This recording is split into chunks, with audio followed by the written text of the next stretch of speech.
राधा वल्लभ श्री हरिवंश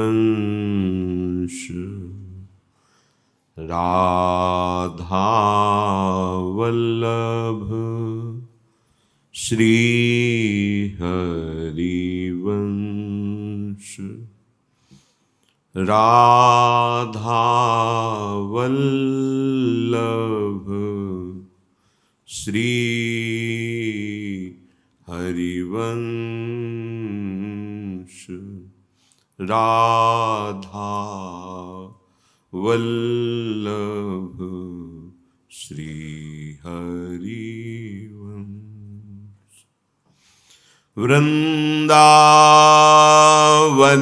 वृंदावनेश्वरी तवैव पदारविन्दम्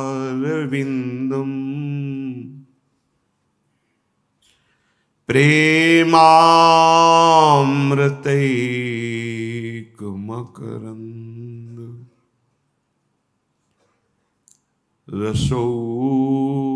रसौघपूर्णम्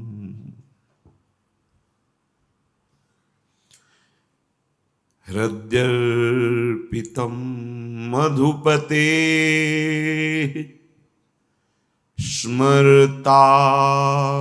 स्मरतापमुग्रम्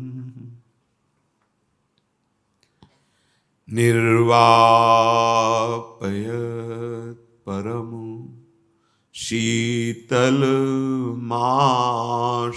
शीतलमाश्रयामि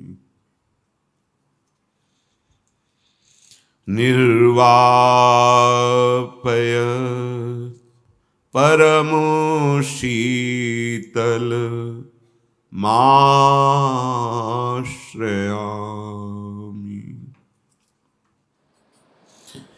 राधा राधा राधा राधा राधा राधा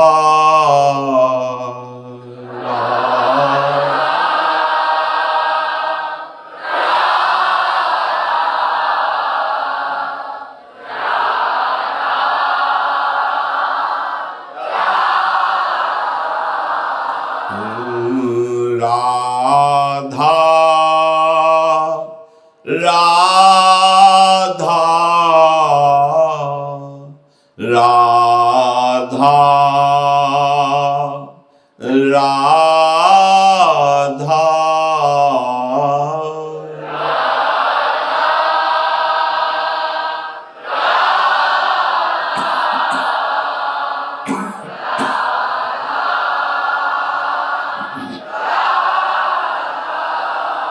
राधा राधा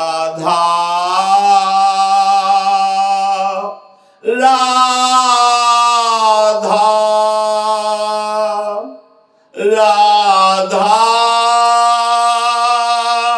राधा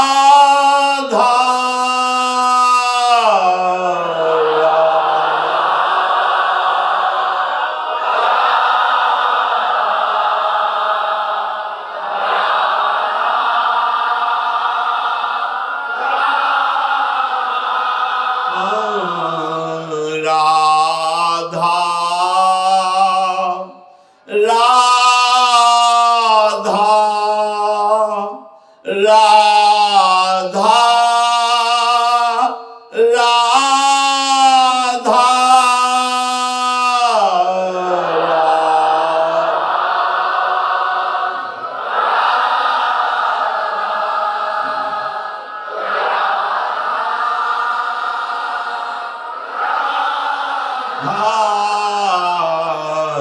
राधा राधा राधा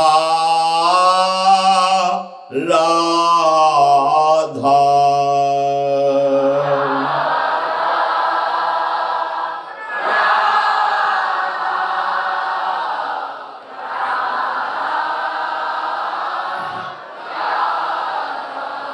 श्री राधा वल्लभ लाल की जय।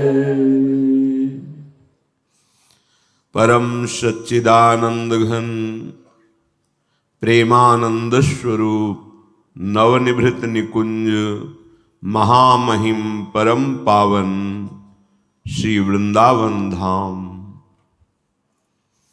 श्री वृंदावन धाम के लाडले युगल चंद्र प्राणाराध्य श्री श्यामा श्याम समस्त हित परिकर निज परिकर। जब कोई उपासक मन वचन कर्म से उपासना मार्ग में सम्यक रूप से समर्पित हो जाता है, अब उसका कर्तव्य संपन्न हो गया, आगे इष्ट देव संभालते हैं। जब तक हमारा समर्पण नहीं होता तब तक अहम के द्वारा सब क्रियाकलाप होते हैं, चाहे वो शुभ हो या अशुभ हो। जहां आत्मसमर्पण होता है वहां इष्ट देव से बांध लेते हैं। जय श्री भट्ट प्रेम रस बंधन, क्यों छूटे दृढ़ फंद।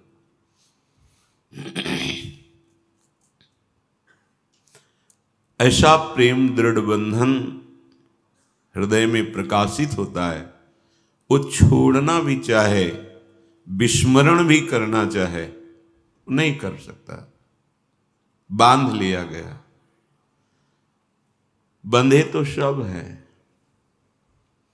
एक जड़ विकारी द्वंदात्मक नाना प्रकार की चिंता शोक जन्म मृत्यु देने वाले भव बंधन से बंधे हैं और एक प्रेम बंधन से बंधे। धन्याति धन्य हो भाग्य जिनके हृदय में प्रेम बंधन ने भव बंधन का नाश करके अपना अधिकार जमा लिया।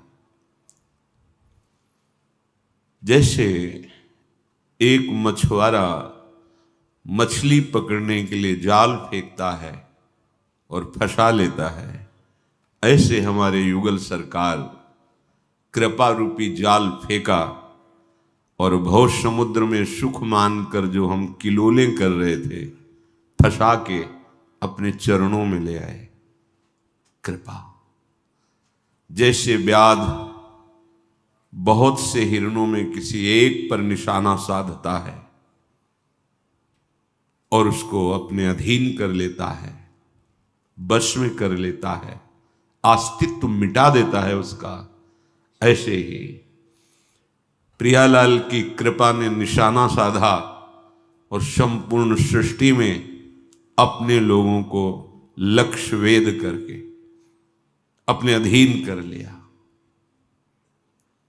जैसे कोई राजा बलात् अपराधी को जंजीरों में बांधकर कैद कर लेता है, ऐसे महत अपराध करने वाले अपने को प्यारे जो की कृपा ने बलात् अपने बंधन में डाल करके महासुख प्रदान करना प्रारंभ किया।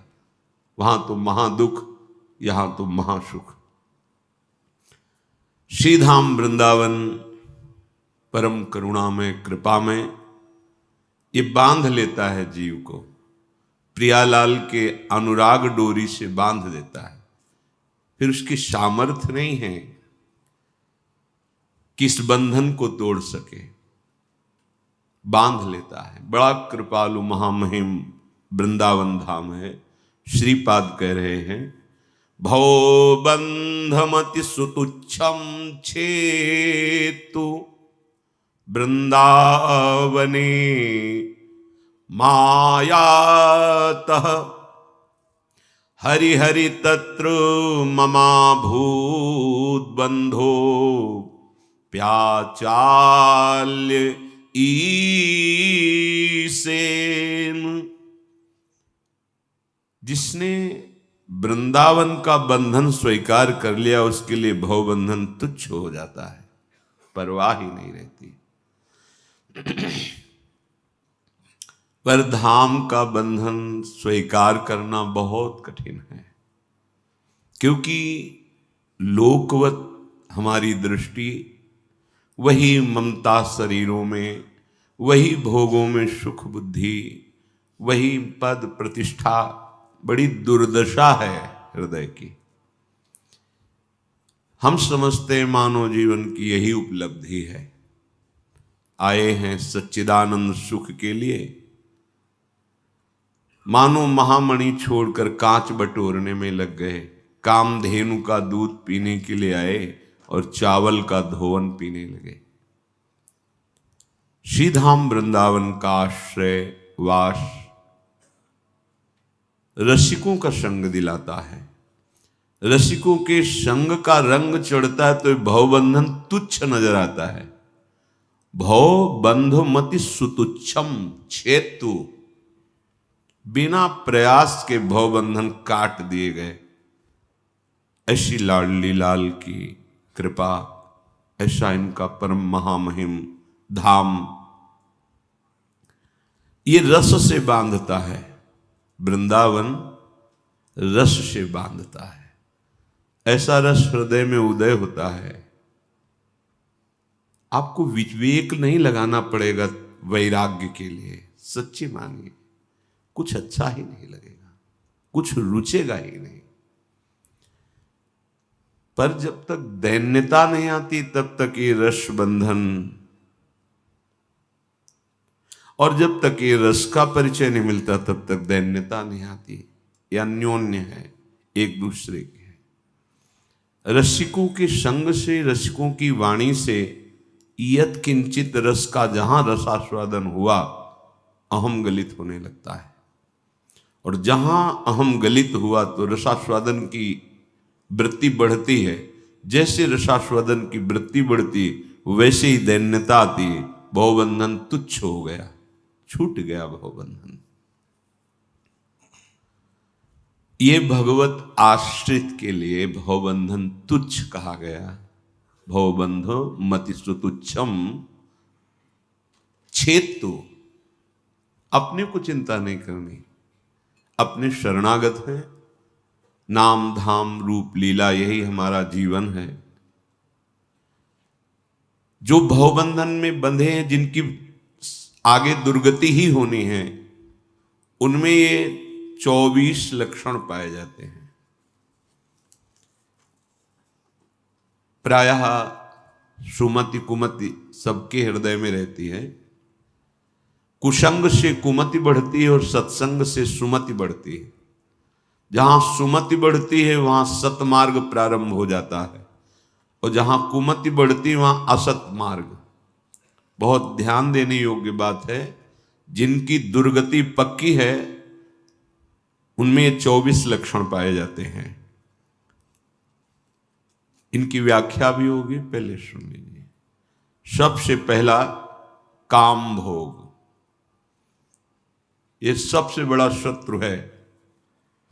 और पूरी सृष्टि का एक ही लक्ष्य है, मेहनत करके खूब धन कमाओ और अपनी कामनाओं की पूर्ति करो, सुखी रहो, शांत रहो, प्रसन्न रहो, ऐसी अंदर भावना है। खूब धन मिले, खूब भोग भोगूं, सुखी हो जाएंगे। और भगवान कह रहे हैं त्यागात् शांतिरनंतरम, त्याग भोग त्याग से शांति प्राप्त होती है। हमारा मन गलत है।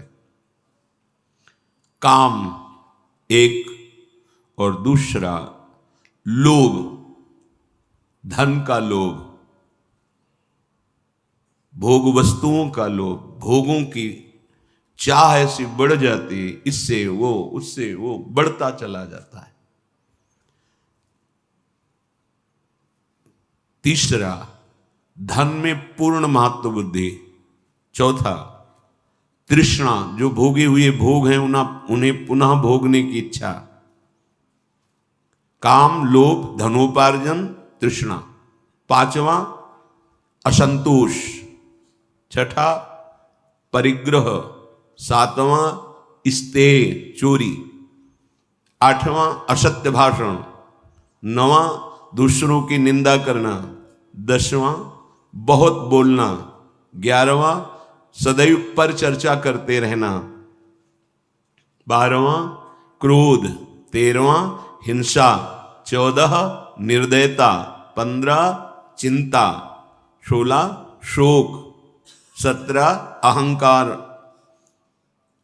अभिमान, 18वां मद, 19 प्रमाद, इंद्रियों की दासता, 20 21 मन की गुलामी, 22 कुसंगति, 23 स्वेच्छाचार, न शास्त्र की अधीनता, न गुरु की अधीनता, न संतों की वाणी की अधीनता, और 24वां भगवान से विमुख होकर भजन ना करना। ये 24 जिनमें होते हैं बड़ी दुर्गति को प्राप्त होंगे, नरकगामी होंगे। जिसकी दुर्गति होनी ये लक्षण उसमें होते हैं। पहला है काम। काम का पूरा अर्थ होता है कामनाएं, पर अन्य कामनाओं से भी बलवती कामना होती है जनेन्द्रीय भोग की। रसेंद्रीय, जनेन्द्रीय दो प्रधान होती हैं। अच्छा अच्छा खाने को मिले और जनेन्द्रीय से भोग करने को मिले, पूरी सृष्टि में यही प्रधान है। पूरी सृष्टि में अंतर से देख लो। जिसने काम वेदना को सहना नहीं सीखा, उसके ज्ञान का अपहरण कर लेता है काम। स्मृति का अपहरण कर लेता है। स्मृति अपहरण होते ही बुद्धि भ्रष्ट हो जाती है और वो ऐसे कामोपभोग करने लगता है जो महापाप कहे जाते हैं। अपने पूज्य संबंधों को भी दूषित करने लगता है। जैसे एक ने प्रश्न किया कि जब हम किसी जवान स्त्री को देखते हैं तो हमारे अंदर भयंकर काम आ जाता है। तो हमने प्रश्न किया, अपनी बहन को देखते हो तो आता है क्या? नहीं। फिर जैसे तुम्हारी बहन तुम्हारे गले लगे तो क्या तुम्हारे कामोत्तेजना जागृत हो जाएगी क्या? बहुत ही राक्षस हो तो बात अलग है, कोई फर्क। मेरी बहन है। आपकी बेटी आपके गले से लगे तो क्या काम भाव आ जाएगा क्या? एक लौकिक पवित्र भाव में इतनी सामर्थ है कि नवयुवती बहन या नव अवस्था को प्राप्त बेटी गले लगे तो भी काम जागृत नहीं होगा। तो जैसे हमारी बहन तैसे दूसरे की बहन, पर वो बुद्धि काम नष्ट कर देता है। लौकिक भाव की पवित्रता काम उत्पन्न नहीं होने देती। फिर भगवत भाव की पवित्रता आ जाए तो त्रिभुवन में कौन काम प्रकट कर सकता है? ये काम सबसे पहला कार्य करता है, ज्ञान का अपहरण कर लेता है और ये पाप में प्रवृत्त कर देता है। बहुत बचने की जरूरत है। गृहस्थ हो, पाणी ग्रहण हो गया तो अपनी पत्नी से वो भी संयम के साथ। ये मानव जीवन कामोपभोग के लिए नहीं मिला है। कोई ऐसा सृष्टि में जीव नहीं है जिनको ये सुख सुविधाएं प्राप्त ना हो। कामोपभोग की, रसेंद्री की, नींद की, ये सब सुविधाएं, अपने बच्चों से प्यार करना, बच्चे पैदा करना, ये पूरी सृष्टि कर रही है। मानव जीवन की दुर्लभता भगवत भजन निष्कामता में है। काम भोग तो पशु पक्षी सब चराचर जगत कर रहा है। तुम्हारी योग्यता सृष्टि पूजा के लिए भगवान ने जो गृहस्थ धर्म दिया, बस संतानोत्पत्ति के लिए, इंद्रियों को संयम में रखकर भगवत मार्ग में विरक्त तो संपूर्णतः इंद्रियों को वश में रख के, जिसके काम के द्वारा अपहृत हो गई है बुद्धि, वो फिर रुकता नहीं। पापाचरण ऐसे करने लगता है जो अक्षम्य अपराधों में आते हैं। भारी दुर्गति करा देता है काम। पूरे जीवन संभाल के चलते, चूक कर दी वहीं गिरा देगा। बहुत बहुत इसका बड़ा प्रभाव है काम का पूरी सृष्टि में, यहां से लेकर ब्रह्मलोक तक। चूक किसी से भी करा दे सकता है। नाम है तो काम की ताकत नहीं कि वो उसे भ्रष्ट कर सके। भगवान नाम, हां पहले थोड़ा मार्जन होने दीजिए, मन को नाम मार्जन करता है। कल किसी उपासक ने प्रश्न किया बाहर से आके कि आप कहते हैं नाम जप करो, पर जब नाम जप करते तो छाती जलती है, नाम छोड़ देते तो ठीक हो जाता है। ये क्या है? तुम्हारे मन का मार्जन हो रहा है। जैसे स्वर्णकार के पास जब स्वर्ण पहुंचता है तो आग में उसे तपाता है, गलाता है। जो ही आग में तपाता है तो स्वर्ण चमकने लगता है और उसका मल नष्ट हो जाता है। ऐसे ही मन भगवत स्वरूप है, ये कामनाओं वासनाओं से मलिन हो गया है। नाम इस पर अग्नि पैदा करता है तो समस्त ममता मल, वासना मल, कामना मल, ये सब भस्म हो जाता है। इसीलिए सहत सहत बाढ़े भगति, ये सहो, वो जलन दुखदाई नहीं है, प्रसन्न हो। जो तुम्हें अनेक जन्मों में जन्म ले लेकर के दंड भोगना था शारीरिक, वो मानसिक थोड़े से जलन में नाम भगवान निपटा रहे हैं। डरो मत, इस जलन से मत डरो। अगर डर गए तो वो आग की ज्वाला मिलेगी जिसे तुम सह ही नहीं पाओगे। ये तो थोड़ी सी जलन है, थोड़े समय के लिए, जहां निष्पाप हुए आनंद की धारा प्रकाशित हो जाएगी। काम की पूर्ति हुई तो लोभ का प्रादुर्भाव होता है। जो हमें प्रिय लगता है उसे इकट्ठा करना, जो भोग प्रिय लगता है उसके सानिध्य में रहना, यही हमारे बंधन का स्वरूप है। अगर कामना में बाधा पड़ जाती, भयंकर क्रोध उत्पन्न हो जाता है। यह भी वही कराता है, कुछ भी करना पड़े। क्रोध ऐसा पाप प्रकट कर देता है, पूज्य जनों की हिंसा भी करा देता है। जो शास्त्र में निषेध कही गई वो बातें कर बैठता है। कामा संजायते क्रोधा, क्रोधा स्मृति विभ्रमा, स्मृति भ्रंशाद, बुद्धिनाशो बुद्धिनाशात प्रणश्यति। मूल काम दो बातें प्रकट करता है, एक तो भयंकर क्रोध और दूसरा लोभ। ये तीनों बहुत ही घातक हैं।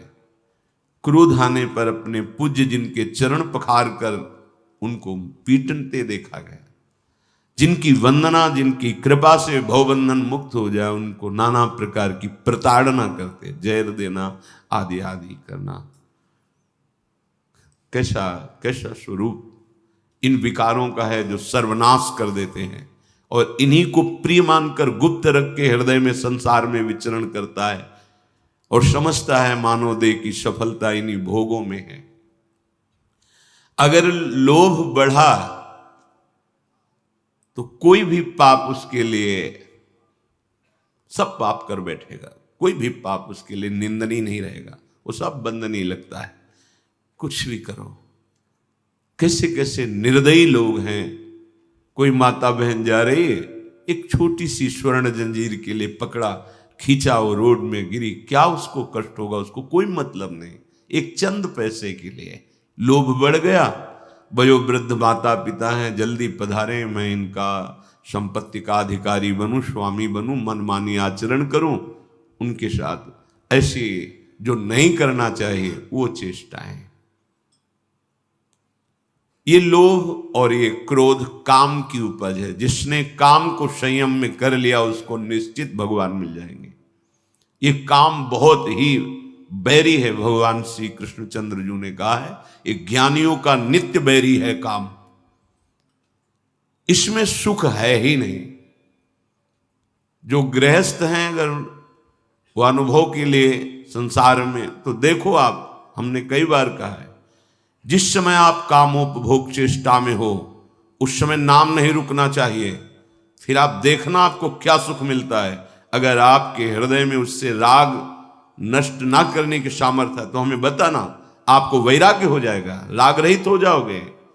आपको लगेगा कि नहीं सुख है, पर आप उसका चिंतन करते हो, भगवत विमुख हो, अपवित्र हृदय है, तो आपको प्रिय लगे, इतना प्रिय कि उसके बिना जी नहीं सकते। ये काम सर्वनाश करने वाला है। अपने पास बहुत से अस्त्र हैं इस काम को मिटाने के लिए। भव जल निधि को नाव, काम पावक को पानी। गरज रहे श्रीमद चतुराशी जी। काम पावक को, कामाग्नि को शांत करने के लिए शीतल जल के समान श्रीमद चतुराशी जी हैं, जिनके एक एक अक्षर में श्याम श्यामा विराजमान। श्याम श्यामा प्रगट, प्रगट अक्षर निकट, प्रगट रस स्रवत अति मधुर बानी। सोजुबानी रसिक नित्य निस्दिन रटत रात दिन। कहत अर सुनत रस रीति जानी। ताहि तज और गाऊं न कबहू कछु, प्राण रमि रही हरिवंश वाणी। लोभ से बुद्धि मारी जाती है। निर्णय करना बुद्धि बंद कर देती है। वो चोरी कर लेगा, वो हिंसा कर लेगा। कैसी निकृष्ट बुद्धि हो जाती है। छोटी छोटी बातों में सगे भाई, एक भाई दूसरे भाई की हिंसा कर देता है। महत अपराध, महत अपराध। लोभ पास जही गल न बंधाया, सो नर तुम समान रघुराया। जिसने लोभ रूपी फांसी अपने गले में नहीं डाली, वो भगवत स्वरूप हो जाता है। वो साक्षात भगवान का अभेद स्वरूप हो जाता है। धनोपार्जन, धन में महत्व बुद्धि, बस धन बढ़ाते जाएं, कैसे बढ़े। ये वृत्ति राक्षस बना देती है, असुर बना देती है पक्का। धर्म से युक्त होकर के अर्थ, इसीलिए सबसे पहले पुरुषार्थ में धर्म है, फिर अर्थ है, फिर काम है, इधर मोक्ष है। मोक्ष और धर्म के बीच में कामना की पूर्ति जिससे होती, अर्थ और काम दोनों रखे गए। अगर धर्मयुक्त धन नहीं है तो ऐसी कामनाएं बढ़ेंगी कि बंधन को प्राप्त होते चले जाओगे। धर्मयुक्त धन की कमाई है तो शुद्ध कामनाएं, पवित्र कामनाएं होंगी और वो तुम्हें मोक्ष पद की तरफ बढ़ाएंगी। ये चार पुरुषार्थ हैं, धर्म, अर्थ, काम, मोक्ष। जिसके दिमाग में केवल धन प्राप्त, वो असुर बन जाता है, राक्षस बन जाता है, देखा जाता है। शांति, निर्भयता, सुख, पवित्रता, पवित्र विचार, ये उसके जीवन में पाए ही नहीं जाते। कितना राक्षस बन जाता है। जयदेव जी ने चारों ठगों को पहचान लिया। जो उनके पास असरफियां थी, स्वर्ण मुद्राएं दे दी, उसको लेके चले जाना चाहिए। लेकिन धन पर महातुर बुद्धि रखने वाले इन दुष्टों ने विचार किया कि बहुत प्रवीण है, अभी तो दे दिया, फिर राजा से शिकायत करके मुझे बंधन में डलवाएगा। इसने देख लिया है, इसलिए इसके हाथ पैर काट के कुएं में डाल दो। ऐसा ही कर दिया। कैसे सहनशील महात्मा और कैसी ये दुष्टता धन पर महत्व बुद्धि रखने वाले की। जो धन को सर्वश्रेष्ठ, धनोपार्जन ही जीवन का लक्ष्य, वो असुर प्रवृत्ति को प्राप्त हो जाता है, असुर भाव को प्राप्त हो जाता है। चौथा, तृष्णा। ये बहुत डाइन है, राक्षसीन है। ये कभी तृप्त होने वाली नहीं, ये बढ़ती ही रहती, बढ़ती ही रहती। तृष्णा बढ़ना इसका स्वभाव है। ये भोग ले, ये भोग ले, ये भोग ले, भोगे हुए भोगों को बार बार भोगने की इच्छा, ये राक्षसी वृत्ति कभी शांति नहीं लेने देती। जो लोग कहते हैं मैं नहीं करना चाहता पर जबरदस्ती ऐसा लगता कोई कराता है, ये राक्षसी तृष्णा। तृष्णा प्रपंच मत्सर विसन सर्व दंड निर्बल करे, शुभ अशुभ दुर्ग विध्वंस बल तब जयति जयति जगोच्चरे। हमारे पास नाम है, हमारे पास गुरु चरणों का बल है, उसी विचार के द्वारा इस तृष्णा को नष्ट किया जाता है। बहुत बार भोगा, क्या भोगना, अनंत जन्म बीत गए, नहीं नहीं नहीं। ऐ मन, अब मेरी स्वीकृति के बिना तू एक कदम भी मुझे नहीं चला सकता, चला के दिखा, राधा राधा राधा। ये सब विकार भेड़िए की तरह बच्चों को डरवाते हैं, बड़ों को नहीं। वही बड़ा जाहि गोपाल बड़ो करे। जो प्रभु का हो गया नाम जब, डरने का विषय नहीं। अगर आप स्वीकृति नहीं देंगे, दस्तखत नहीं करेंगे, तो कोई विकार आपको भ्रष्ट नहीं कर सकता। पर आप तन्मय हो जाते हैं और अपने सुख की लालसा कर लेते हैं कि मुझे ये विकार सुख देगा, बस गए, वो आपको भ्रष्ट कर देगा। बाद में रोना धोना, गलती क्षमा याचना, वो सब व्यर्थ हो जाती है। ये तृष्णा सदा नवीन नवीन भोग बनाकर आपको देती है। चिंतन में आएगा ऐसे, हाँ ऐसे, उस शरीर को, उस भोग को, उस वस्तु को, उस पदार्थ को अब ऐसे भोगेंगे, ऐसे खाएंगे, ऐसे। इसी तृष्णा का नाश करना है। जहां ये तृष्णा रहती है, भजन साधन पवित्रता तब दिखावा बन जाता है। ये तृष्णा बहुत डाइन है, बख्शती नहीं किसी को।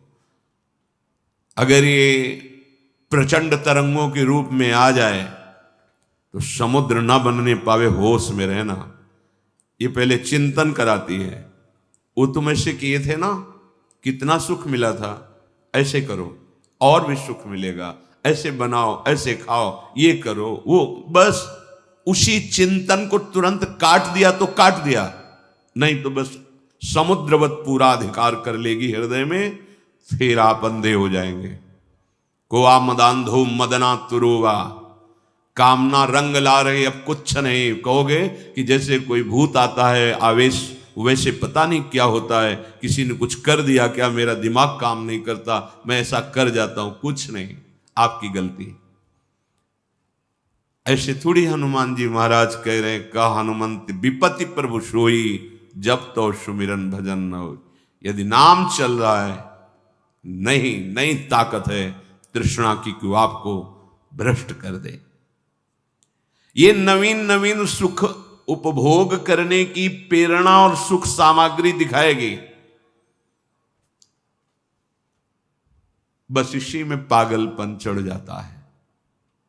अब तो वो खाना ही, अब तो वो देखना ही, अब तो वो सुनना ही, अब तो वो भोगना ही है।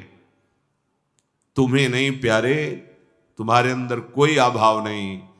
तुम अपने स्वरूप को भूलकर इस तृष्णा के फंदे में फंसकर अपना नाश करने जा रहे हो। ये समझ में नहीं आता। असंतोष, ये सदा अभाव का अनुभव कराता हुआ हृदय जलाता रहता है। कभी असंतोषी सुखी नहीं हो सकता, क्योंकि कामनाओं की बाढ़ है तो असंतोष बढ़ता चला जाता है। और जहां संतोष होता है वहां कामनाएं नष्ट हो जाती हैं। बिन संतोष न काम न साही, वो अछत काम सुख सपने उनाही। संतोष के द्वारा ही कामनाओं का नाश होता है। अगर कामनाओं का नाश ना हो तो सुख का शब्द स्वप्न में भी अनुभव में नहीं आएगा। कामी पुरुष कभी स्वप्न में सुखी नहीं हो सकता। बहुत ही गंदा हृदय हो जाता है, बहुत ही गंदी दृष्टि हो जाती है। कभी कभी यहां भी दर्शन होता है, ऐसे आकर समाज में बैठते हैं, उत्तर चल रहा है, हमारी दृष्टि पड़ रही, बार बार वो जिधर माताएं बहनें बैठी उधर ही देख रहे हैं। तब लगता है दुर्भाग्य है जीव का, कितना नीच स्वभाव है कि भगवत समुदाय में जहां संत समागम हो रहा है, जहां इतने भगवत स्वरूपों में, वहां बैठ करके भी पापाचरण ही। अरे जहां के उपदेश और संग के रंग से हम इन विषयों पर विजय पाएंगे, वहां भी अपने मन इंद्री को गंदा करने का भाव, तब लगता है मेरे हरि की बहुत बलवती माया है। ये भोगों के प्रति असंतोष, ये सदैव अभाव का अनुभव कराता है, कभी पूर्णता अनुभव नहीं होती। 1 लाख मिल गए तो 1 करोड़, 1 करोड़ मिल जाए, इतना तो भी इतना, ऐसे हर भोग, इसको भोग लिया, उसको भोग लें, इस अवस्था को, उस अवस्था को, इस पदार्थ को, उस पदार्थ। धिक्कार है जीवन। बस इसी में पापाचरण की भारी पोटली तैयार कर लेता है यहां से ले जाने के लिए। असंतोष कभी सुख का अनुभव नहीं करने देता, कभी शांति, कभी विश्राम नहीं। परिग्रह, नई नई वस्तुओं का संग्रह करने का स्वभाव, बटोर बटोर कर भोग सामग्री खूब इकट्ठा करूं और खूब भोगूं। परिग्रह, ये जिसके हृदय में होता चैन नहीं लेने देता, ये चोरी भी करवाता है, बड़े अपराध करवाने लगता है। ये सब नाश करने वाले हैं जो 24 दोष हैं। परिग्रह, किसी की भी वस्तु चुरा करके अपने प्रयोग, या कैसे भी ढेर सारी सामग्री भोग की इकट्ठा करके और हम उसको भोगेंगे, ऐसा ये वृत्ति सदा नई नई वस्तुएं पदार्थ बटोरने की चिंता में ग्रस्त रखती है। इससे दूसरों का स्वत धन पदार्थ अपहरण करना चोरी, इससे चोरी। 8वां असत्य भाषण, इससे वाणी का तेज नष्ट हो जाता है। बिल्कुल व्यर्थ की वाणी, बकवास नहीं, वाणी बड़ी मधुर और सत्य होने लगती है अगर आप झूठ ना बोल। क्यों झूठ बोलो, क्या जरूरत है, क्यों डरते हो? आप कहां से बात कर रहे हो? हम अमुक जगह से बात कर रहे हैं। आप खड़े पास में ही पास की गली में झूठ बोल रहे हो। क्यों व्यर्थ में झूठ बोला? क्यों हृदय को मलिन किया? हम यही हैं पर आपसे बात नहीं करेंगे, नहीं मिलेंगे आपसे, क्या है? पर वो ऐसे बोलने की हिम्मत हरि भरोसे वाले को होती है। वो तो विषयों के भरोसे हैं। झूठ पे झूठ, झूठे लेना, झूठे देना, झूठे भोजन, झूठ चबेना। आजकल विश्वास बात पर अपनी नहीं है उसको।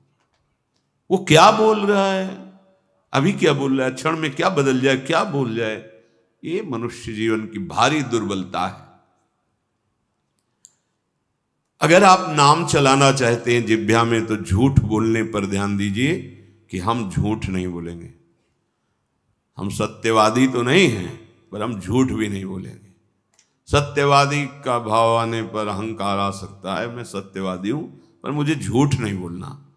नहीं असत्य संपातक पुंजा, गोस्वामी तुलसीदास जी।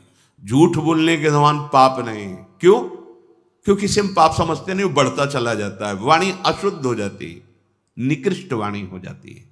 अगर असत्य भाषण न बोले तो वाणी में तेज आ जाएगा, जो बोला जाएगा वो वैसे ही हो जाएगा।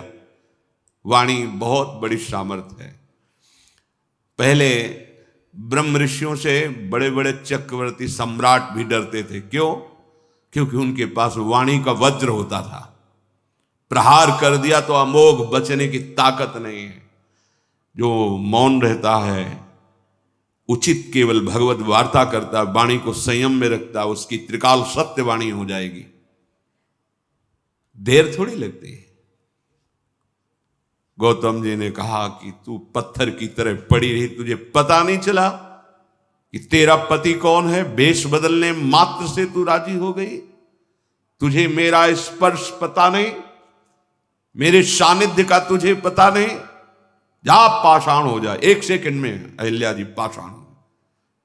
नारद जी ने नल को बना, जा वृक्ष योनि को प्राप्त हो। तत्काल शरीर गिरा और जाकर, पर कृपा है कि नंदालय में कृपा है कि भगवान श्री राम के पावन चरणों का स्पर्श, यह है कि मुनिन का क्रोध हो मुक्ति दातार। वाणी में सामर्थ्य, असमर्थ हो रहे हो, झूठ क्यों बोलते हो? बस आप विचार, क्यों झूठ बोलते हो? क्या मिल जाता है तुम्हारे सोचते हो कि झूठ बोलकर हम बात बना लेंगे, ठीक है यहां बना लो। वो अपराध आपका आगे बिगाड़ देगा, जाके ऐसी जगह जहां तुम्हारे बनाने की सामर्थ्य नहीं रह जाएगी। सत्य बोलो, मृदु बोलो, हितकर बोलो। ऐसा किया जी, गलती हो गई, आप दंड दें या क्षमा करें, ऐसा हो गया, आपका सुधार हो जाएगा, आप पवित्र। बहुत चालबाजी, चतुरता, कपट करके, झूठ से हम बात सजा लेते हैं, लेकिन उसका अपराध आगे जाके ऐसा उजाड़ेगा कि आप सजाने लायक नहीं रह जाएंगे। चाहे जितनी कसम खाएं, आपकी बात ही नहीं मानी जाएगी, दंड आपको मिलेगा। बहुत सावधानी की।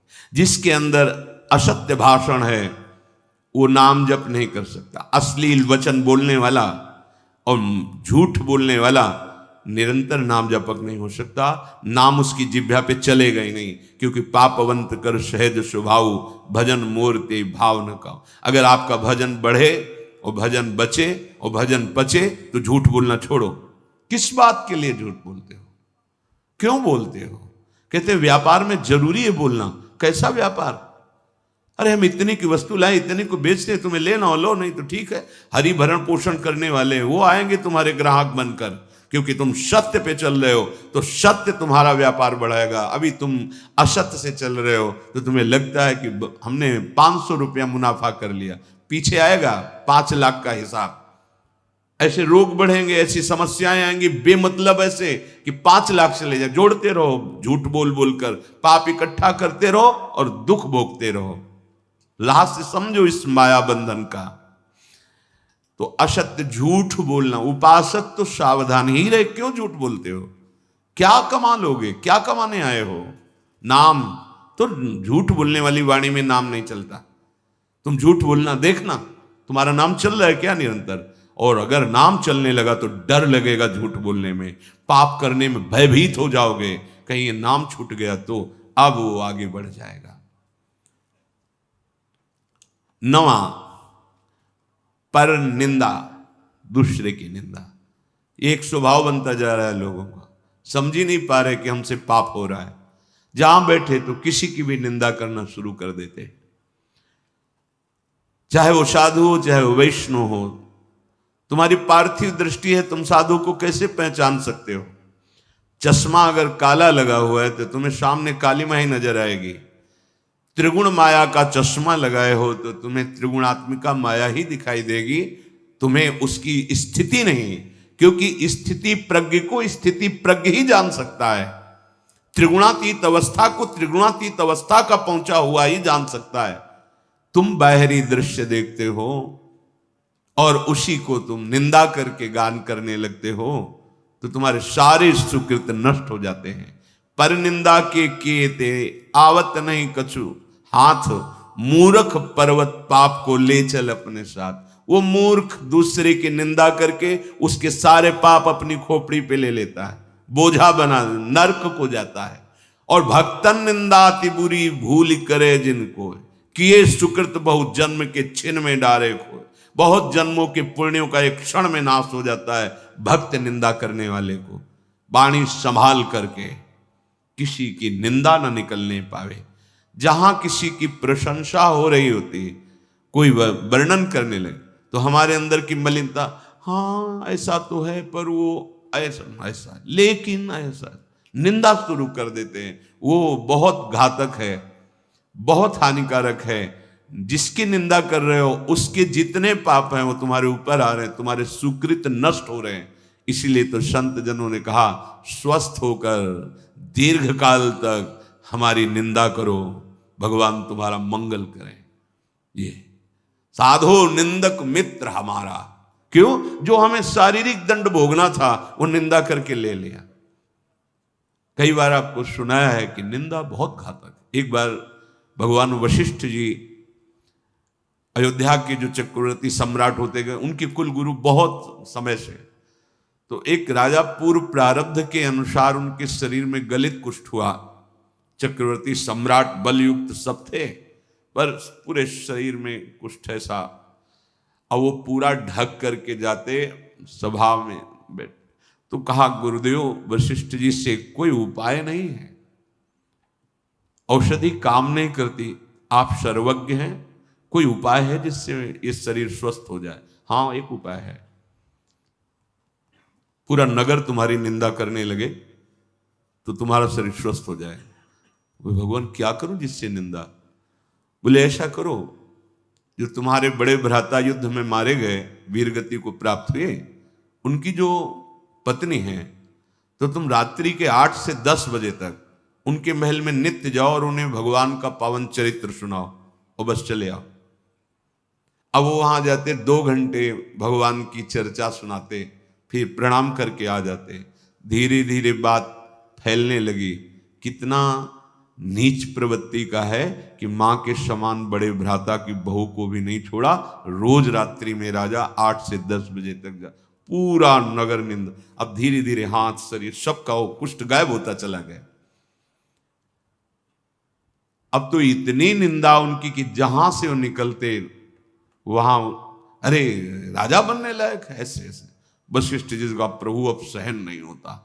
बोले सब निकल गया है, बस शांत रहो, चेहरे का रह गया, 2-4 दिन 10 दिन और सह लो, और शाह तो बस चेहरे का भी खत्म, नाक पे केवल रह गया।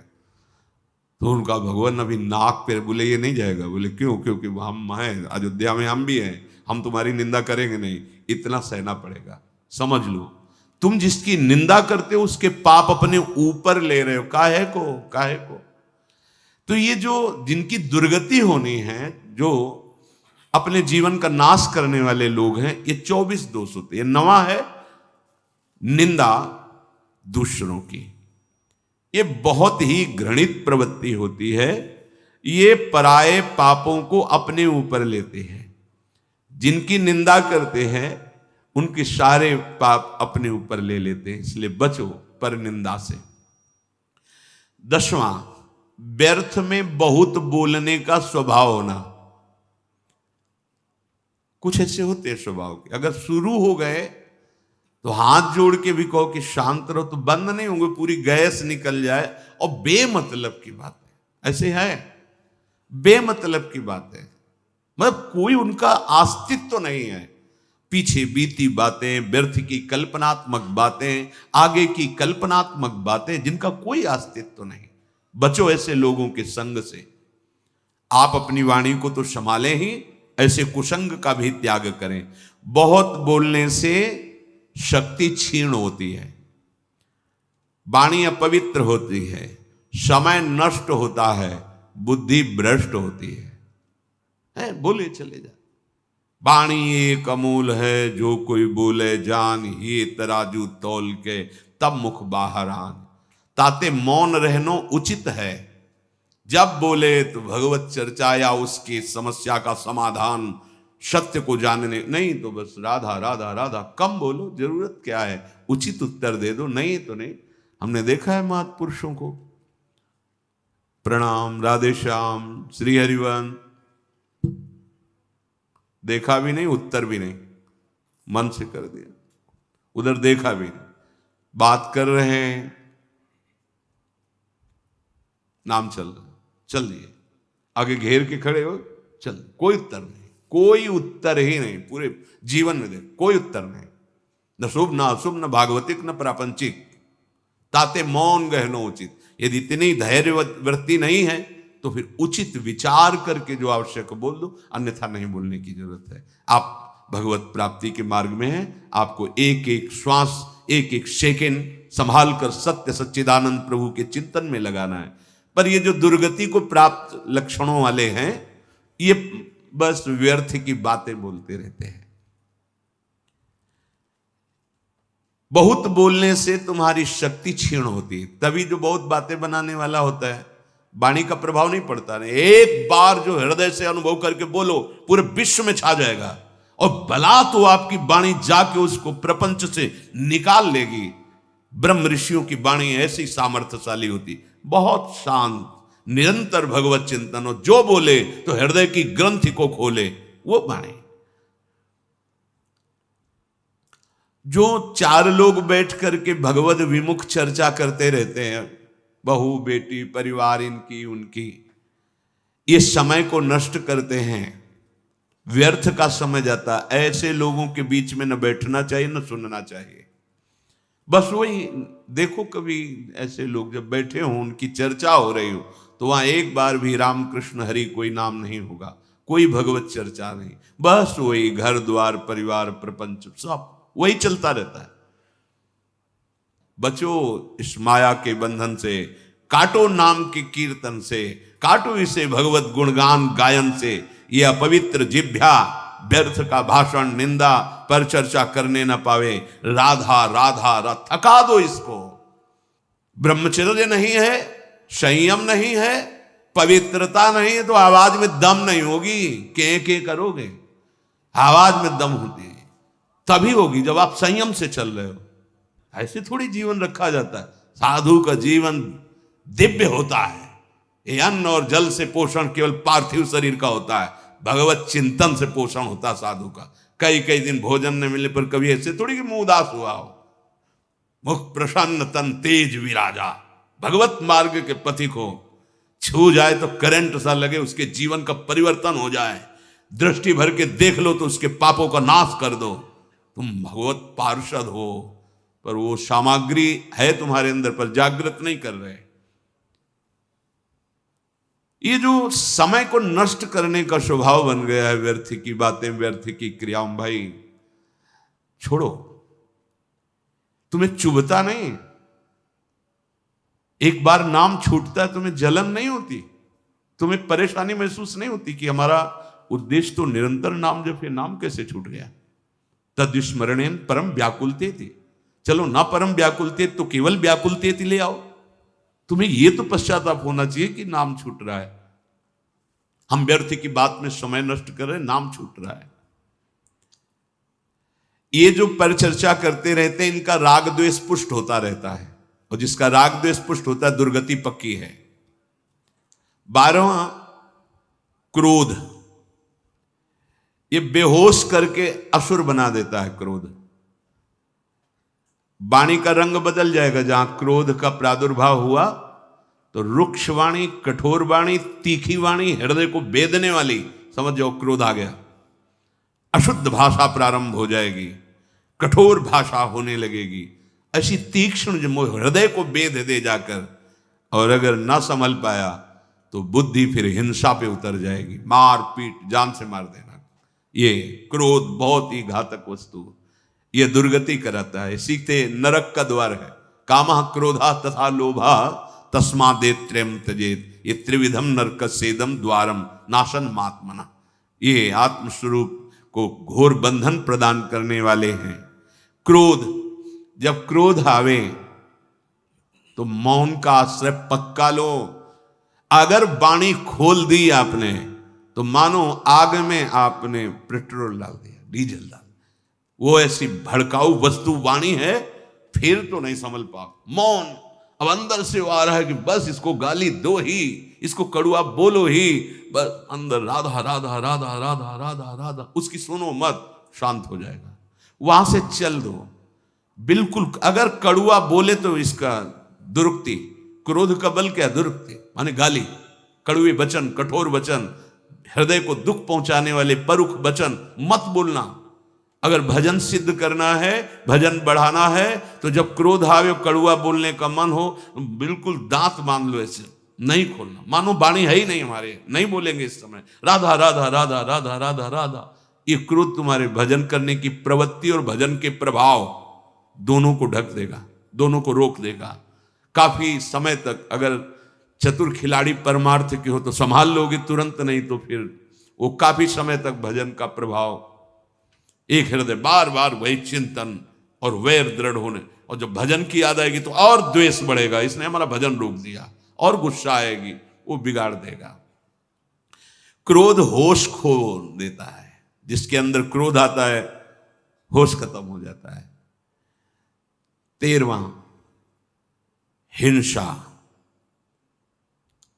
मारना, किसी भी जीव को मारना। ये इसीलिए सबसे प्रार्थना करते हैं, जहां तक शब्द कान में पहुंचे, कि जो लोग ये हिंसा, एक होता है हिंसा करना, और जैसे आप मानसला के पास तो हिंसा में सम्मिलित हो गए, वो हिंसा के समान ही माना जाता है। तो जो आप अभक्ष पदार्थ पाते हैं, जीवों की हिंसा होती, जो हमारे लिए निषेध किया गया है, जो हमारे लिए निषेध है, वो बिल्कुल ठीक नहीं। किसी भी जीव के शरीर को पका के खाना मतलब अपना नाश करना, अपने सुकृतों का नाश करना, अपनी आयु को व्यर्थ करना।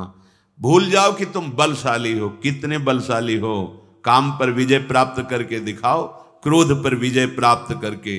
लोभ मोह मद मत्सर तो तुम्हारे बल को समझे। शरीर बलशाली है, भोग तुम्हें गुलाम बनाए हुए, तुम समझते हो विश्व विजेता है। नहीं नहीं, मानो देह विषयों पर विजय प्राप्त करके भगवदानंद के लिए मिला है, और वो बल मिलता है पवित्र आचरण, पवित्र भोजन और भगवन नाम जप। इसीलिए सबसे प्रार्थना करते हैं, ये भूल भुलैया में मत भटको। तुम अविनाशी अजर अमर शरीर वाले नहीं हो, मरेगा तुम्हारा शरीर, और तुम जो ये पाप आचरण कर रहे हो भोगना पड़ेगा। अभी जो तुम तर्क उपस्थित करते हो कि हम नहीं खाएंगे तो कोई तो खाएगा, इसलिए हम ही खा लेते हैं, तर्क रखता है आत्मा की इच्छा को नहीं दबाना चाहिए। हाँ, अपनी आत्मा में कोई इच्छा ही नहीं होती, मूर्ख हो तुम। आत्मा समझते किसको? अरे आत्मा भगवान का स्वरूप है, इच्छाएं मन है, और इनकी इच्छाओं को नहीं दबाओगे तो परिणाम में जेल, अस्पताल, नर्क पक्का। लिख लो कागज में, मत दबाओ अपनी इच्छाओं को, फिर देखो इच्छाओं का तांडव तुम्हारी दुर्गति ऐसे करेगा कि फिर दबाना क्या है, फिर भूल जाओगे इच्छा करना, ऐसा दंड मिलता है।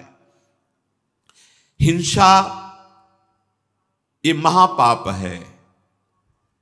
कोई भी ग्रंथ, कोई भी पंथ आदेश नहीं करता किसी जीव को कष्ट देने का। आचार्यों की, महापुरुषों की वाणी का अर्थ गलत निकाल करके हम मनमानी आचरण करते हैं, किसी भी महापुरुष के।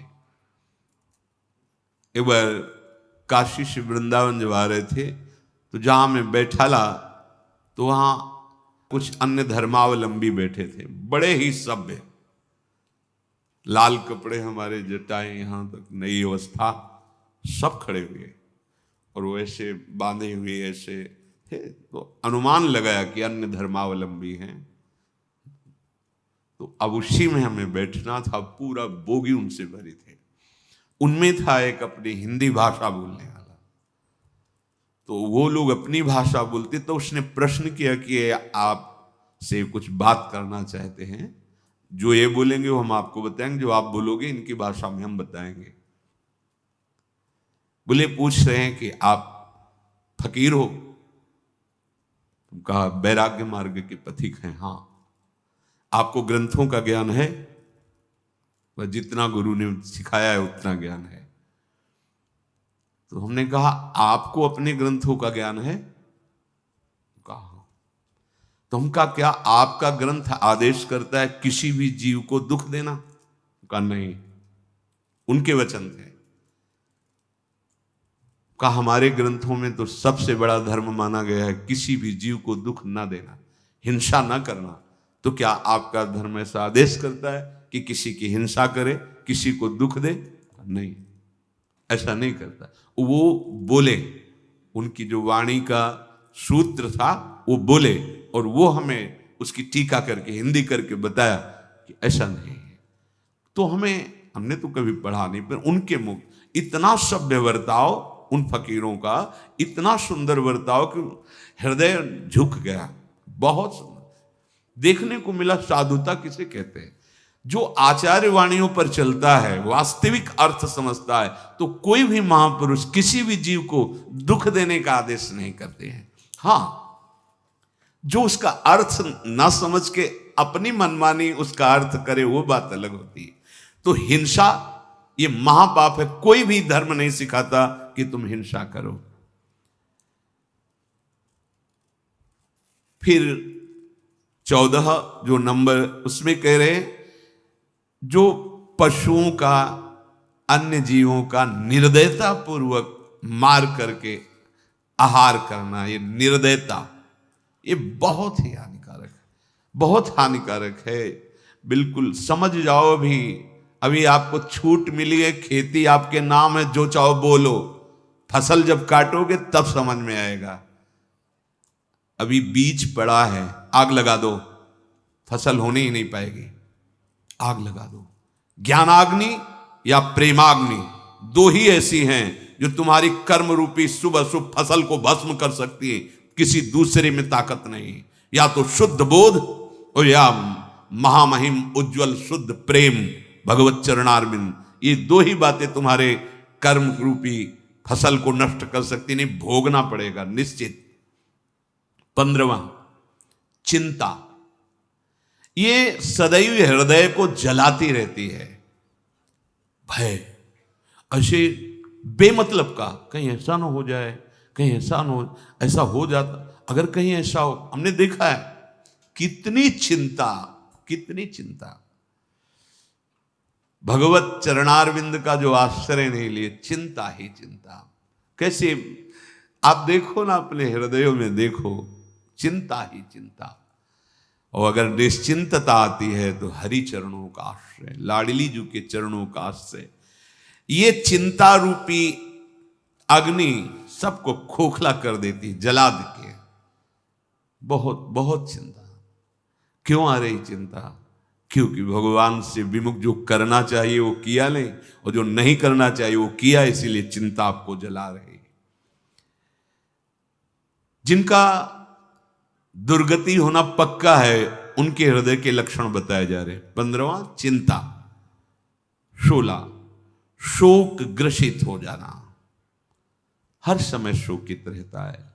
जो जो बना करके सुख के विधान खड़ा करता है वही भ्रष्ट हो जाता है, नष्ट हो जाता है, क्योंकि पूर्व पाप इतने प्रबल हैं और शोक से ग्रसित रहता है। देखा गया, जैसे अन्न बेचा, कुछ आभूषण बेचे, विचार बनाया कि 2-4 भैंस पाल लेंगे, दूध होगा बढ़िया।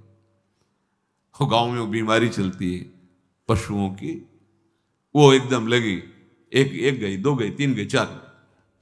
अब शोक।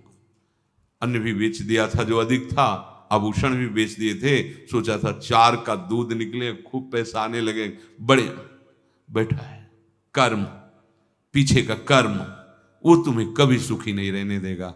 वर्तमान का कर्म तुम्हें निश्चिंत नहीं होने देगा, निशोक नहीं होने देगा। शरणागत में सुना था, निश्चिंत होना, निर्भय होना, निशोक होना। ये मोहग्रस्त होकर कर्तव्य अकर्तव्य का विवेक छीन लेता है शोक। अब कैसे जिए? अब तो जैसे भी, फिर उसके पास ऐसे माया अपने पार्षद भेजती है। दांव लग गया ना तो एक बार में तुम सुखी हो जाओगे। बस दांव नहीं लगा, दांव फेल हो गए, पहुंच गए कारागार में, आजीवन कारावास, दुख ही दुख, शोक ही शोक। इसीलिए बिना भजन किए इन दुर्गतियों से बचना बहुत कठिन है। इसलिए भजन जरूरी है, बहुत जरूरी है जीवन में, भगवान का आश्रय और भजन। 17वां अहंकार, ये समस्त दुखों का मूल है। ये भगवत विमुख के हृदय में बिल्कुल बट वृक्ष की तरह फैलता रहता, जैसे बट वृक्ष की दाल, उसमें फिर जड़, फिर वो और आगे, फिर जड़, ऐसे बढ़ती रहती है। अहंकार की वृत्तियां इतनी बड़ी होती हैं। ये मूल है संस्कृति का, जन्म मरण चक्र का मूल है ये अहंकार। और ये केवल गुरुचरण आश्रित का ही क्षय होता है और अन्य नहीं, अन्य साधनाओं से नहीं होता। जो भी साधना करे पुष्ट होता रहता है। जो गुरु आदेश से चलता है, तभी कहा चाहे शिव बिरंच सम होई, गुरु बिन भव निधि तरह न कोई। क्योंकि उसको लगता है कि जिन्होंने आदेश किया वही भजन करवा रहे हैं, उन्हीं का बल है। हम तो जब तक उनकी कृपा नहीं थी तो क्या थे, हम जानते थे। ये सब गुरु कृपा है, ये सब इष्ट कृपा है, ये सब सत्संग की कृपा है, ऐसा उसके अंदर आता है। तो बड़े से बड़ा साधन भी करता है, पर अहंकार नहीं होता। अहंकार समस्त बंधनों का मूल है। शरीर को लेकर के सारा व्यवहार इसी अहंकार से होता है। आखिरी में ये नाम पे फंसा देता है, मेरा नाम हो जाए, ऐसा कुछ करूं मेरा नाम हो जाए। अगर कहीं कोई शुभ कर्म करने का अवसर मिला तो ईंट पत्थर में नाम लिखवा देना, पंखे की पंखुड़ी में नाम लिखवा देना, पूरा पता। और ऐसे ऐसे लीलाएं होती कि हंसी आती है कि स्वयं अखिल कोटि ब्रह्मांडों के स्वामी आए, उनका तो तुम नाम नहीं जप रहे हो। तुम्हारा नाम कौन जप? बड़े बड़े महल बना के चक्रवर्ती राजा, कौन नाम उनका? तुम्हारा नाम लेगा, 2-4 ईंट लगवा दी। अरे उनका नाम जपो जो त्रिभुवन का मंगल करने की सामर्थ्य रखता है। एक नाम त्रैलोक ही तारे। ये शरीर का अहंकार, अहंकार की वृत्ति का परिचय कर्तृत्व भाव और भोक्तत्व भाव इसी अहंकार में होता है। मैंने ये किया, मैं करूंगा, मैं ऐसा कर सकता हूं, मैंने भोगा ये मैं भोगूंगा, ये मैं भोग सकता हूं। ये वृत्ति अहंकार की होती है। ये समस्त बंधनों का मूल है। जन्म मृत्यु का चक्र यही चला रहा है। जब तक ये क्षीण नहीं होगा तब तक मुक्त नहीं होता जीव। 18वां अपने में बड़प्पन देखना। ऐसा अभिमान बना रहता है कि मैं बहुत बड़ा हूं, मैं श्रेष्ठ हूं, मैं, ये अंदर से बना रहता है। ये शरीर का दुलार करना छोड़ो, इसकी गति पर ध्यान दो, क्या होगी इसकी गति। ये दुलार करना बिल्कुल। उचित भगवत सेवा में काम आ रहा है, भगवत भजन में आहार विहार उचित, निद्रा उचित, अपने कर्तव्य का उचित कर्तव्य का पालन और भजन। इसकी सुख सुविधाओं में मत फंसो कि शरीर कोई सुखी, ये दुख का घर है, दुख की जड़ है। भजन कर लो, इस जड़ को काट दो। नहीं, इसको जितना राग करोगे वो अगली तैयारी कर रहा है तुम्हारे, फिर किसी ऐसे शरीर में जहां तुम दुलार ही नहीं कर पाओगे। अब मान लो ऐसे पशु हैं जंगलों, अब कांटा लग गया, अब कैसे निकाले? ऐसी जगह लगा है, उनके हाथ तो है नहीं कि निकाल सके। भीषण सर्दी है, बर्फ गिर रही है, जल है, धूप है, या कहीं पानी नहीं, हर कष्ट वो सहते हैं। अभी तो तुम सब कुछ, तो भजन कर लो। इस शरीर के झूठे दुलार और अभिमान में मत फंसो। ये लगा रहता है मैं बड़ा बन जाऊं, मैं बड़ा, अरे बड़े के हो जाओ तो बड़े बना देंगे। भगवान का आश्रय ले लो, वो बड़े बना देंगे। अब जिनसे बड़े बनना है उनसे तो विमुख हो, तो माया तुम्हें बड़ा बना देगी क्या? माया तो सिर्फ हरिजस गाने वालों का सपोर्ट करती है, हरि विमुखों को तो नचाती है, नचाती है। 19वां मद, वस्तुओं का, जमीन का, रुपया का, पैसा का, ये रूप का, ये मद होता है। ये धन मद, पद मद, विद्या मद, जाति मद, बुद्धि मद, ये बहुत प्रकार का होता है। ये बुद्धि के तेज को नष्ट कर देता है। जो प्रवीणता है, जैसे अभी बुद्धि तो बहुत है लेकिन प्रवीणता नहीं, फंसने में प्रवीण है, मुक्त होने वाली प्रवीणता नहीं। फंसने में तो बहुत प्रवीण है। कैसे हम दूसरे का धन अपहरण करें, कैसे हम दूसरे से छीन लें, ये बहुत प्रवीणता है। ये मद बहुत हानिकारक है। जिसके हृदय में मद होता है उसकी निश्चित दुर्गति होती है। देखो, भगवान ही एक ऐसे हैं जिनकी शरण होने पर सब ठीक हो जाएगा, सब ठीक हो जाएगा। एक एक ऐसे दोष हैं जो हमारी दुर्गति करने में समर्थ हैं, और इनमें से एक भी आ जाए तो 23 को बुला लेगा। जो 24 वर्णन करेंगे 23 को बुला लेगा। मद, धन मद, पद मद, विद्या मद, जाति मद, बुद्धि मद, बड़ा मद होता है। ये मद इतना निकृष्ट वस्तु है कि वो भगवत प्राप्ति करने ही नहीं दे। भगवत प्राप्ति होगी, रंग चढ़ेगा सत्संग का, दैन्य ऐसे चढ़ता है, वस्तु ऐसे ली जाती है, ऐसे नहीं ली जाती है। ऐसे आओगे तो ऐसे ही चले जाओगे। चलनी में गैया दो है और दोष दैव को दे। भगवान के हेतु की कृपा होती तब संत समागम होता है। संत समागम में आए हो तो ऐसे आओ, ऐसे, और भर के ले जाओ, तृप्त हो जाओगे, निहाल हो जाओगे। ऐसे आओगे ना तो माला भी मिलेगी, चुनरी भी मिलेगी, लेकिन वो नहीं मिलेगा जो मिलना चाहिए। लौकिक पदों का अभिमान, अरे परम पद का जो अधिकारी है, जहां ब्रह्मा भी नमस्कार करते हैं, वो ऐसे कर रहा है, ऐसे कर। क्यों अपना अपराध करने आए हो? यहां क्यों आए हो? कोई जरूरत नहीं है। ये संत समागम है, तुम्हारी जरूरत ही नहीं है। यहां आए हो कि तुम्हें जरूरत है संत समागम की, तो ऐसे करो, दैन्य रहो। जहां खाली होता है वहीं रस जाता है, और जहां ऊंचाई होती वहां टिकता ही नहीं, ढलक जाता है। यहां यही दरबार दीन को आदर, रीत सदा चली आई। बहुत सावधानी की जरूरत। अहेतु की कृपा हरि की होती तब सत्संग मिलता। ना तुम्हारा पद रहेगा ना तुम रहोगे। सुधार कर लो तो कर लो। अगर अभिमान और मद में भर करके कुछ ऐसा, तो फिर वो सुनहु राम कर सहज स्वभाव, जन अभिमान न राखें काऊ। वो अभिमान नहीं रहने दे। ये मद कोई ना करे। धन मद, पद मद, विद्या मद, जाति मद, बुद्धि मद। हरि का भजे तो हरि का होए। जो हरि का चिंतन करता है, हरिमय, हम सब हरि के हैं। ये जितनी मेड़े बनी हुई हैं, ये सब मर्यादा में रहने के लिए बनी है, अमर्यादित चेष्टाओं को रोकने के लिए बनी। हम उसी परब्रह्म परमात्मा के अंश हैं जो परम पावन है। कुछ नहीं। ये सब मर्यादाएं जाति पाति कुल कर्म धर्म व्रत संस्कृति हेतु अविद्यानाशी चातुर्वर्ण मया सृष्टा गुण कर्म विभागसा, ये मेड़ बनी है कि आप अपनी मर्यादा से चलकर इससे ऊपर उठ जाओ, यही ना बने रहो। इससे ऊपर उठने के लिए भगवान के शरणागत होने पर किसी की कोई जाति विद्या कुल वैभव नहीं देखा जाता। एकमात्र हम सब भगवान के अंश हैं। सतमार्ग ये व्यवहार की सिद्धि के लिए व्यवस्थाएं हैं, ये परमार्थ की सिद्धि के लिए नहीं। परमार्थ में एक है, एक अगर वो राधा बोला तो उसकी चरण रज लेने का मन होता है। वो कौन है?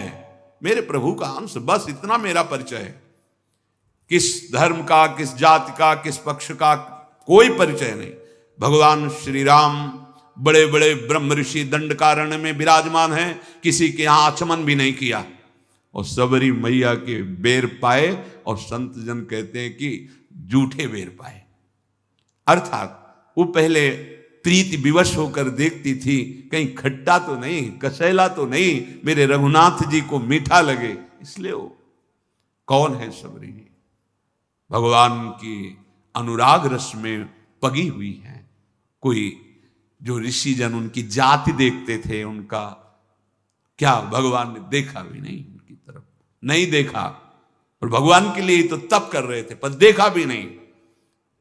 भगवान कह रहे मानो एक भगति कर नाता, एकमात्र केवल भगवत भाव। ये जो मद भाव में है छोड़ दो, नहीं दुर्गति का कारण है। धन मद, पद मद, विद्या मद, जाति मद, बुद्धि मद। जैसे अपने लोगों को कोई अपने पद का, अपने धन का, अपने वैभव का ऐसे दिखाए तो अपने लोगों को जैसे छोटा बच्चा नहीं अकड़ के खड़ा हो जाए तो हंसी आ जाए। जानते हो अखिल कोटि ब्रह्मांडों के स्वामी का दास है, तुम्हारे पास कौन सा पद है? जहां परमेष्ठी पद ब्रह्मा भी भक्तों को नमन करते हैं, अगर वहां अपराध करके भावना तुम्हारी पद की रही, मद की रही, धन वैभव की रही, तो उनका तो कोई फर्क नहीं पड़ेगा पर तुम्हारे फर्क पड़ जाएगा। क्योंकि तुम प्रकृति को अपना स्वामी, प्रकृति में अधीन, और वो हरि को अपना स्वामी और हरि के अधीन। प्रकृति में ही तो सब पद हैं, सब वैभव हैं, सब संपत्तियां तुम्हें दिखाई दे रही। इसलिए मद जो है वो नाश ही करता है, कभी मद से किसी की उन्नति नहीं होती। और बहुत ही विचित्र मद है। एक बार भगवान शिव तांडव कर रहे थे, दो हाथों से तालियां ऐसे जोर जोर से बाणासुर बजा, बड़ा वो तो आस्तों से प्रसन्न हो गए, 1000 भुजाएं दे दी, अपार बल। और भुजाओं में बड़े बड़े पर्वतों में ऐसे टक्कर मारता, चूर होने लगे। जहां जाता कोई लड़ता ही नहीं भाई, 2-4 भुजाएं हो तो कुछ बात, 1000 भुजाएं हैं उसकी, बाणासुर। और भगवान शिव का दिया हुआ बल। भगवान शिव के पास गए, बोलो जगत गुरु दंडोत, भाषा बदल गई। भगवान शिव देखे, बोले प्रभु बहुत खुजली हो रही भुजाओं में, आओ आप ही हो जिससे खुजली मिट सकती, आओ। प्रभु बहुत हंस दिए महादेव जी, बोले खुजली मिटाने वाला तैयार हो चुका है, वो आ रहा है। वो फिर वो उषा जी और निरुद्ध जी का स्वप्न में मिलन, भगवान द्वारिकाधीश का पदार्पण और सुदर्शन के द्वारा खुजली मिटाना। हाँ, बहुत होश में। ये जो मद है ये हमारा नाश ही करता है, ध्यान रखना। तो ये 19वां लक्षण दुर्गति का मद। फिर 20वां है प्रमाद। प्रमाद, जो करना चाहिए वो तो कर नहीं रहे, जो नहीं करना चाहिए वो बहुत कर रहे हैं, इसे प्रमाद कहते हैं। सत कार्यों में अपनी दिनचर्या में मन न रखना, बस पड़े हैं सो रहे हैं। प्रमाद ये बहुत बड़ा जहर है। प्रमाद, इससे बहुत गलतियां हो जाती हैं। भगवत प्राप्ति के उपासक को ये जितने दोष बताए जा रहे हैं अंदर देख लो और भगवान से प्रार्थना करो, और जितनी तुम में शक्ति दी है भगवान ने ईमानदारी से, उतना इनसे बचो। देखो भगवान ने तुम्हें शक्ति भी दी, जब बोलने की शक्ति दी तो अच्छा बोलो ना, बुरा क्यों बोलते हो? करने की शक्ति दी तो अच्छा करो ना, बुरा क्यों करते हो? अच्छा कर नहीं सकते हो, बुरा खूब डट के करते हो, फिर उसका जब परिणाम मिलता है तो कहते हो भगवान बड़े कठोर।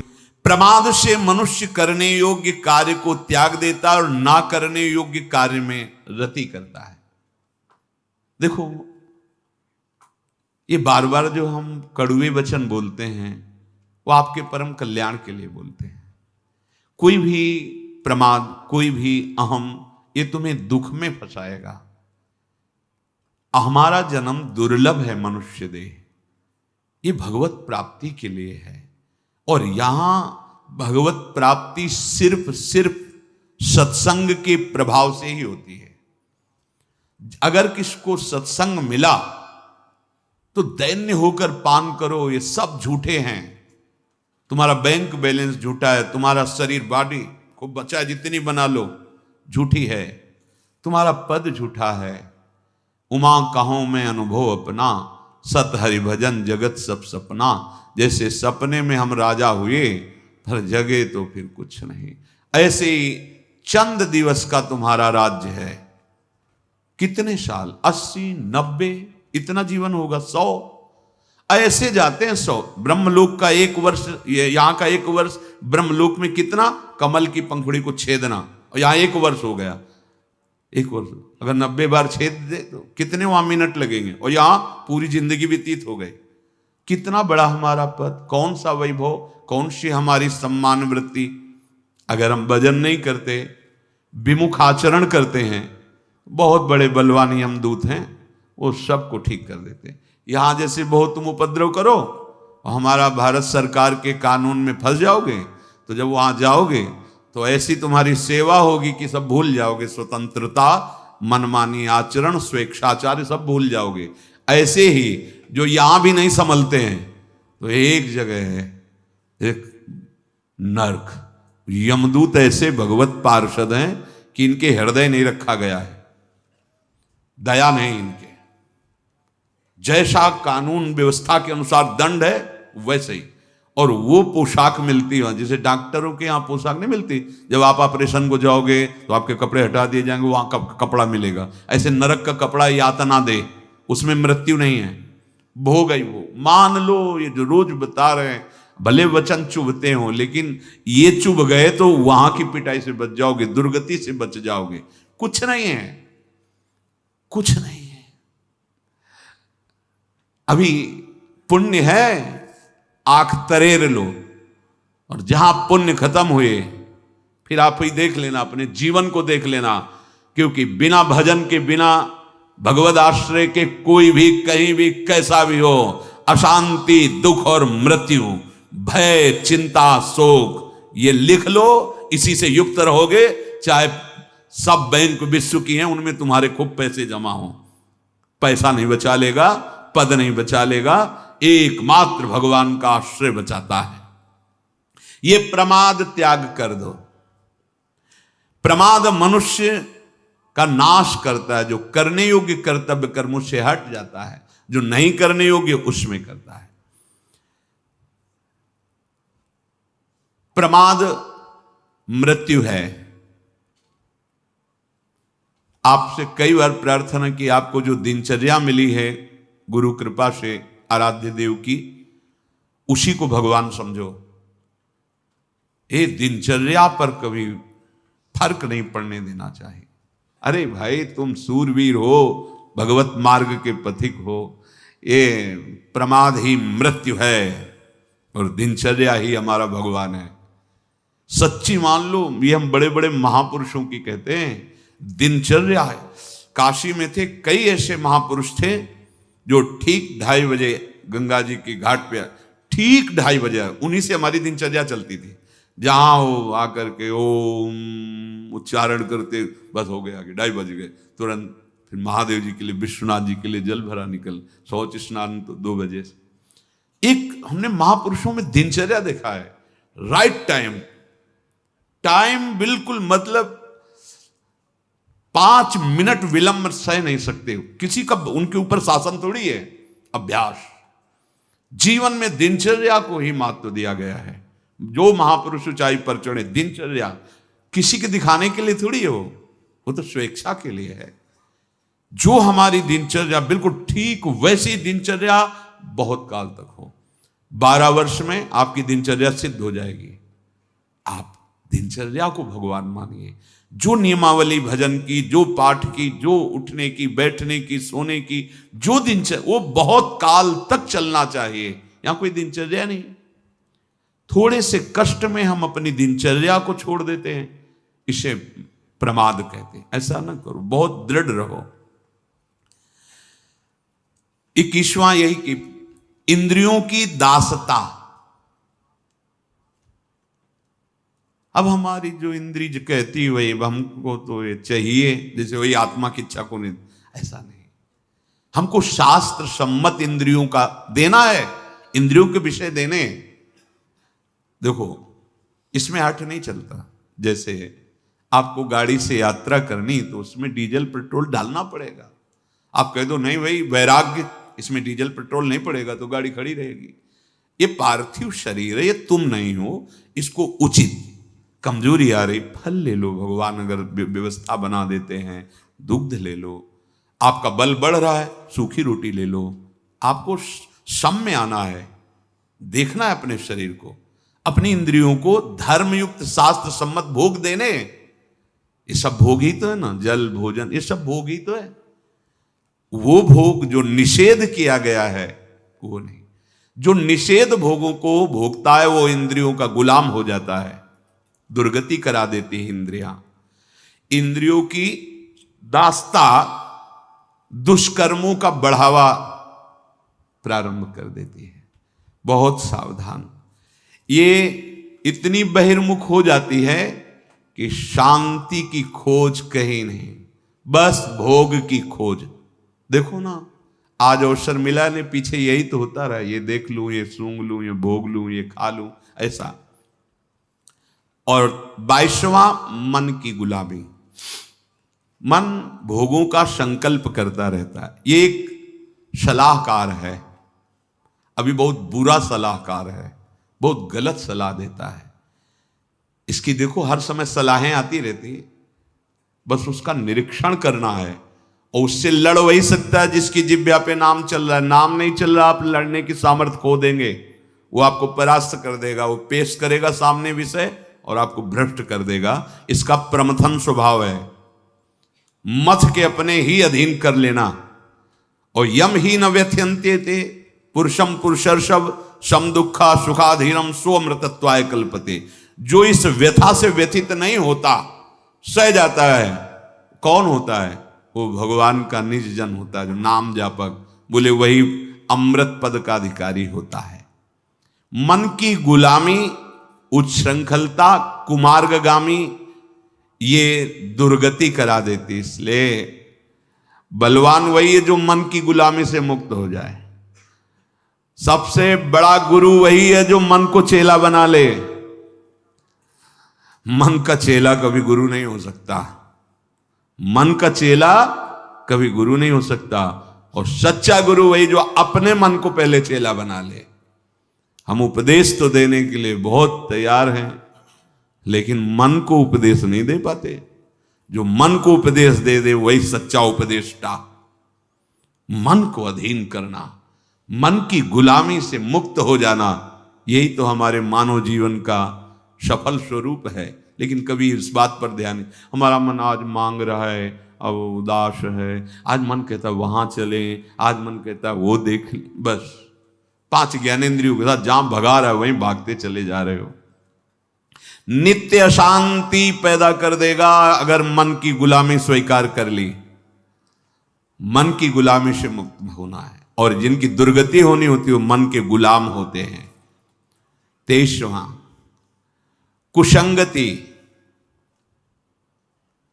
ये जो लक्षण बताए गए हैं, ऐसे लक्षण वालों का कभी संग न करे, उनकी निंदा न करे, नहीं लक्षणों में तुम भी आ जाओगे। मन से प्रणाम और दूरी बना के रहना। लेकिन ये जो जिनकी दुर्गति, उनको सत्संग अच्छा नहीं लगता, कुसंग अच्छा लगता है। अगर वो सत्संग किसी सौभाग्य से आए भी तो वो बात पकड़ेंगे जिसकी निंदा कर सके, वो वही बात पकड़ेंगे, क्योंकि दृष्टि वही रहती है ना, प्राकृतिक दृष्टि और दोष दृष्टि।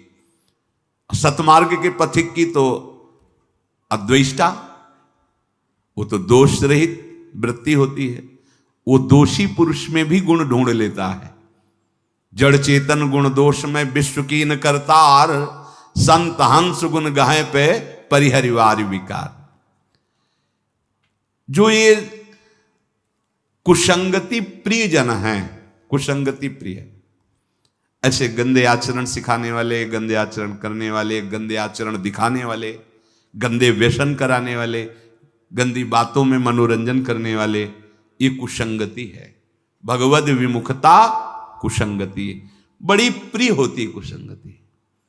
ऐसे पतन के मार्ग में गिरते जाते हैं कुसंग के प्रभाव से। कुसंग से जीवन बिगड़ जाता है। मनुष्य चिरकाल तक नरक यंत्रणा का भोग करता है। कुसंगी पुरुष पाप ही बटोरता रहता है। भजन का अभाव भगवत विमुक्ता ये 24वां है। ऐसे लोग कभी भजन नहीं करते। अगर कोई भजन घर का सदस्य करने लगे तो भजन करने नहीं देते। अगर ठाकुर सेवा विराजमान करे तो फेंक देते हैं। हमारे पास तो ऐसे जन कंठी पकड़ के तोड़ देते हैं, ठाकुर जी को उठाकर बाहर फेंक देते हैं और कहा अगर ये सब यहां नाटक शुरू किया ना हमारे घर में तो समझ लेना। और जबरदस्ती अभक्ष पदार्थ परोसते हैं। बात बहुत कठिन है, बहुत कठिन है ऐसी जगह भजन कर पाना, क्योंकि इन दोषों से जो युक्त होता है भजन हो ही नहीं सकता। और वो भजन स्वीकार करने नहीं देंगे, जहां तक उनकी पहुंच है नहीं देंगे। ऐसा जीवन व्यर्थ कर देता है भजन विमुखता। कितने करोड़ जन्म तक भटकना पड़ेगा। देखो कितना हिसाब किताब जमा है। भीष्म जी कह रहे 100 जन्म तक देख रहा हूं, कोई वैसा पाप नहीं। एक राजा थे और आगे जन्मों में ऐसे ही जंगल में भ्रमण कर रहे थे तो एक बहुत सा मोटा सीधा साधा सर्प पड़ा था। कुछ सर्प बहुत सीधे होते हैं, जैसे एक लाल रंग का होता है जिसे यहाँ देहात में दुमहा कहते हैं, वो बिल्कुल सीधा होता है, बिल्कुल वो किसी को काटता नहीं, कभी कोई आक्रमण नहीं करता। ऐसे कई सर्प होते हैं, बहुत कई होते हैं बहुत खूंखार। वो आराम से पड़ा हुआ था, ऐसे धनुष के उससे ऐसे टांगा, ऐसे फेंका तो बड़े बड़े कांटे बंबूल के उसमें से फंस गया। कितने दिन तक तड़पता हुआ क्योंकि वो मरा। फिर महाराज भीष्म जी को अर्जुन के तीक्ष्ण बाणों की सैया पर 6 महीना पड़ा रहना पड़ा। ये हम लोगों के लिए उपदेश है। सोचो, तुम जो सोचते हो कि हम हिंसा करके मांस खाते हैं, ये सब, ये एक सांप जिसके साथ ऐसा व्यवहार, देखो मानवदेह है ना, तो भीष्म जैसे महापुरुष को वो बमूल के कांटों का तड़प करके प्राण त्याग करना सांप का, और आपका 6 महीने बाणों के से। मांडव्य ऋषि तितली की गुदा में कांटा डाल के छोड़ देना, तो आपकी गुदा में सूली डाल के निकली नहीं, काट दी गई। महाभारत में भगवान व्यास देव जी ने तो अणिमांडव्य, तुम जो पशुओं की हिंसा करके खाते हो तो तुम्हारे लिए छूट है क्या? मानव देह पशुओं की हिंसा करने के लिए, मांस खाने के लिए नहीं, वो राक्षसों के लिए है, या हिंसक पशु परस्पर उनका आहार है। भगवान से विमुख जन, ये जो 24 लक्षण बताए गए, ये दुर्गति प्राप्त कराने वाले हैं। सावधान होकर इनमें से एक भी न रहने पावे। भगवान के नाम में अपार सामर्थ्य है, आपका हृदय जलाएगा और इन दोषों को ऊपर निकालेगा। घबराना नहीं, वो नष्ट होने के लिए निकल रहे हैं। भगवद आश्रित होकर निरंतर नाम जप करो, सब ठीक हो जाएगा। जो भी गलत आचरण है, गलत चिंतन है, ये सब सुधर जाएगा। पर आप सुधारना चाहें ना, आप इन दोषों को आगे बढ़ाते चले जाएंगे तो कैसे मिटेंगे? भगवान ने आपको सामर्थ्य दी है, जैसे हर इंद्रिय में सामर्थ्य दी, तो उसे गलत मार्ग में न लगा के सही मार्ग में लगाओगे, क्योंकि सही मार्ग में सुख है, शांति है, विश्राम है, आनंद है, प्रसन्नता है। शेष चर्चा आगे। श्री राधा वल्लभ लाल की।